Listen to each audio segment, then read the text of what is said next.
So my name is Julie Hammond. My name is Mark Cunningham. And together we are the teaching artists behind the Sight Stories project here at New Westminster Secondary School. Sight Stories was a 15-week project that brought 58 students, 2 classroom teachers, and 4 artists together to explore the rich, colorful, and complex sights and stories of New Westminster Secondary School. Over the course of the project, we introduced students to a wide range of contemporary artists, practices and techniques, and students then conceived and realised their own projects using whatever methods and materials they wanted.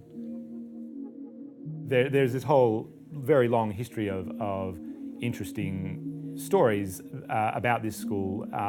The thing, though, that has really stood out to me, for the most part, with looking at the students' work, was the extent to which it has really been their own stories or their own versions of the school that have floated to the top. My name is Alexis Greenwood, and this is my Sight Stories project titled Exhausted. So what I've done here is I've made a map of how many steps it takes from get to one place to another, and each arrow from the place is a different color. Over here it says how many steps it was in that color. I made this project because when I was in grade 9, when I first came here, I got lost a lot, so I really wished I had something like this when I came here. So I thought it would be helpful to others. We wanted to challenge students' expectations of what art is and how it can be made. And from there, we wanted to expand the available ways for students to explore and communicate their relationships to the school. We learned about materials and practices by doing, walking, listening, arranging objects, writing, drawing, and dancing. The idea that art could be walking, or words, or vandalism, or a sound, or a toilet was quite new to students, but it was a simple lesson and it's one they picked up on and they ran with. Hi, my name is Jen. And I'm Julianne, and our project is called Inside the Teenage Brain. And we chose this art project to give everyone an inside view of our day-to-day lives and how we see and view the world. We wanted to create a reality of you walking through our emotions and pretty much just recreating the feeling of your teenage years, I guess. Yeah. And the reason we use such bright colors to express our feelings and the way that we colored and decorated our art piece was to show how vibrant and how creative we are as students and teenagers. Yeah.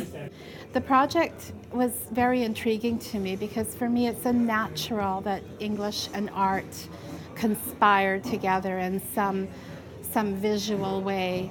And for me, it's very much the missing element in terms of what I might offer on a regular basis in the classroom.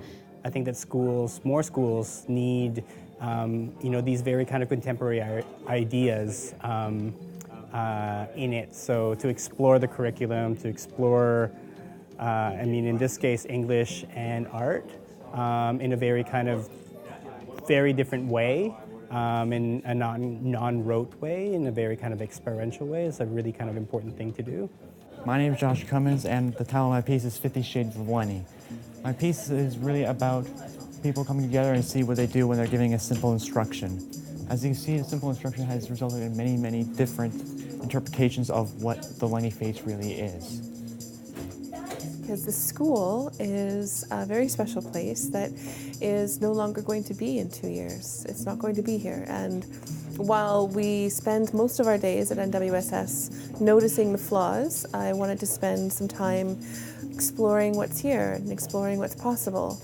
And the students came along for the journey, and it has been quite amazing to watch them interact with the artists and the art that they've been exposed to. This is Hidden Mysteries, we've kind of described the things that have happened in the past about any rumors that have been online or things that are maybe true that have been online, and we just recorded them and put them on the board to show people the history of NWSS.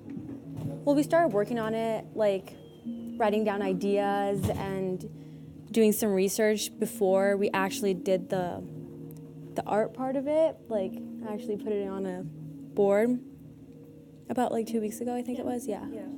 I feel like the inspiration was when the janitor came in and talked about the history about NWSS and like all the paranormal things about it.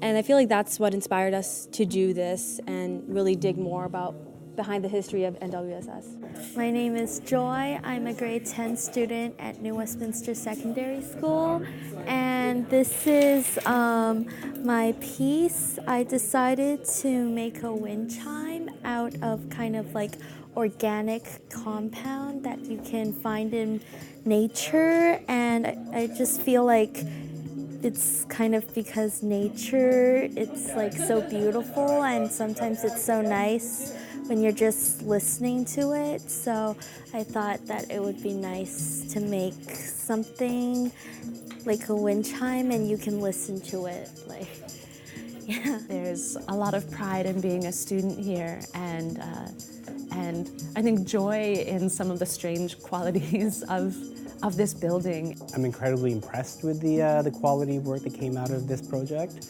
the level of thought.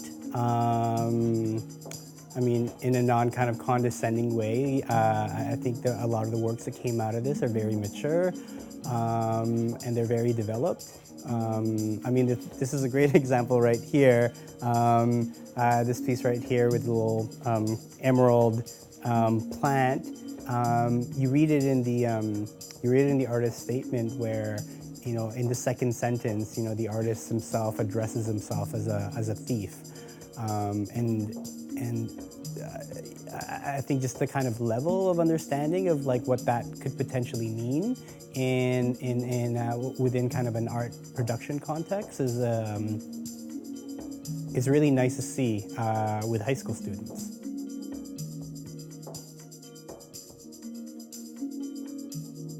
We asked students really hard questions, and they had to figure out not only what to tell, but how to tell it. What materials will they use? Where will they install? Who will they work with? The most exciting thing for me as an artist was seeing how students dealt with all of this and with the openness that we'd set them. We asked them why over and over and over. And this whole process was challenging for many of them at first. But I think by the end of the project, this openness and the responsibility and autonomy that it required had, for many of the students, changed and turned into something incredibly empowering. They really had to tap into their capacity to make something out of nothing and then to put that out there for their peers to see. I loved seeing students not only develop projects, but develop a practice. They had to learn how to ask questions, to mess up, to manage their time and materials, and then to keep going. And in the end, it was amazing to see the sense of pride students felt not only in their own final pieces, but also in the work of their peers.